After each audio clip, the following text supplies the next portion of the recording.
Have you ever found yourself in a situation where you've been egregiously wronged? Someone has sinned greatly against you. And maybe the perfect opportunity presented itself to carry out that sweet, sweet revenge. I mean, this person was a jerk, they were horrendous. They hurt you so badly. What do? How should we respond in those situations? Believe it or not, David was in a very similar situation to you, or even worse. David spent a good portion of his life on the run from King Saul. David had done nothing wrong, but Saul, in his jealousy over David being anointed and losing the kingdom, becomes overcome with rage and spends the remainder of his life pursuing David to kill him. And that's where we find ourselves in 1 Samuel 24. And so as I read this story, listen, and you may hear some things that make you think of your own situation, but then listen to how David responds in the end.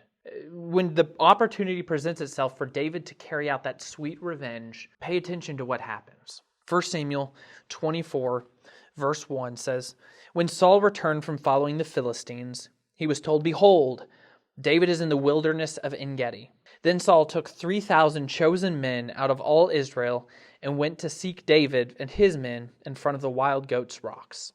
And he came to the sheepfolds by the way, where there was a cave, and Saul went in to relieve himself. Now David and his men were sitting in the innermost parts of the cave. And the men of David said to him, 'Here is the day of which the Lord said to you, Behold, I will give your enemy into your hand, and you shall do to him as it shall seem good to you.' Then David arose and stealthily cut off a corner of Saul's robe. And afterward, David's heart struck him, because he had cut off a corner of Saul's robe. He said to his men, 'The Lord forbid that I should do this thing to my Lord, the Lord's anointed, to put out my hand against him, seeing as he is the Lord's anointed.' So David persuaded his men with these words and did not permit them to attack Saul. And Saul rose up and left the cave and went on his way. Afterward, David also arose and went out of the cave and called after Saul, 'My Lord the king!' And when Saul looked behind him, David bowed with his face to the earth and paid homage. And David said to Saul, 'Why do you listen to the words of men who say, Behold, David seeks your harm? Behold, this day your eyes have seen how the Lord gave you today into my hand in the cave. And some told me to kill you, but I spared you. I said, I will not put out my hand against my Lord, for he is the Lord's anointed. See, my father, see the corner of your robe in my hand. For by the fact that I cut off the corner of your robe and did not kill you, you may know and see that there is no wrong or treason in my hands. I have not sinned against you, though you hunt my life to take it. May the Lord judge between me and you. May the Lord avenge me against you, but my hand shall not be against you.'" Let's talk about what David didn't do. David was being chased, and Saul was pursuing him to take his life, to kill him. Most of us are not in a situation like that, where somebody is physically chasing us to murder us. But that is the situation David is in. And when the opportunity presents itself for revenge, David could have ended all of his troubles right there. He could have just killed Saul and gone and claimed his throne, the throne the Lord had anointed him for, the throne that the Lord would give him.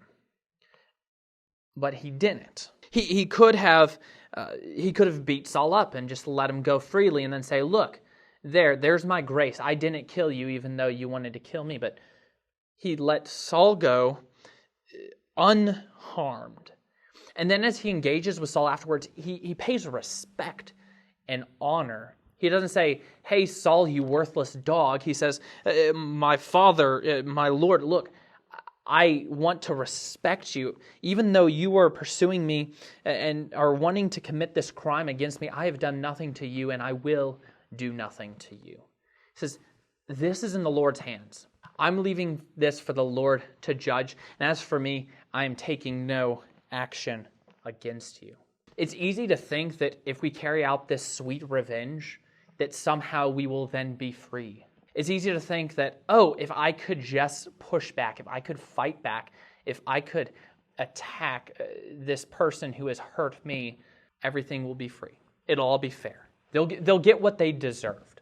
But that's not the case. Pain in response to pain creates more pain. It's an endless cycle of revenge. But God carries out the final justice. God carries out the final and perfect vengeance. As he has been sinned against, whenever one of us is sinned against, God is sinned against. And God will deal with all sin justly. He will carry out his vengeance. But let us sit and be able to say, my hand is not against you. We don't want to get in the way of God's vengeance and trying to carry out our own vengeance, because when we do that, we mess up. At the end of all of this, David wants to be able to stand and confidently say, I am innocent. I have not done any wrong. You have wronged me, but I have not sought your life in return. You are wanting to kill me, and I could have killed you, but I didn't. I sought to do you no harm. I am leaving this in the Lord's hands. The Lord will judge. If I've done wrong, the Lord will judge and take care of me. But I'm going to stand, and my hand is not going to be against you. David is fighting to keep his hands clean, even when all of his men around him are encouraging him to fight Saul, to kill Saul. David not only doesn't, but he stands up and pushes back against his men and says, no, do not attack Saul. Don't touch him. Leave him alone. It's never easy when someone hurts us. It's never easy when someone sins against us.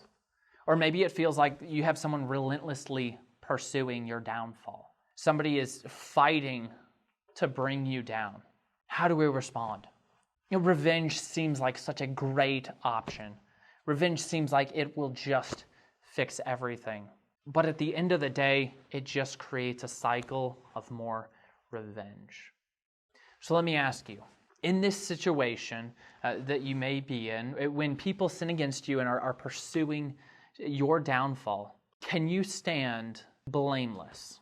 Can you stand and say, look, I'm not wanting your downfall. I'm not wanting to fight you in return. The Lord is going to judge between us. He is going to carry out his perfect justice. My hand is not going to be against you, though. Are you willing to stand confidently in the Lord's promise of justice in whatever situation you're in? If you don't know how to stand confidently in the Lord's promise of justice, if you don't know how to remain steadfast and committed to honor and peace in the Lord's care through all of these trials and all of these enemies who seem to be pursuing you and searching for your downfall, let us know. Those are not easy circumstances to go through, and we want to walk through that with you. We want to be an encouragement with you. We want to help you stand steadfastly in the confidence of the Lord's perfect justice.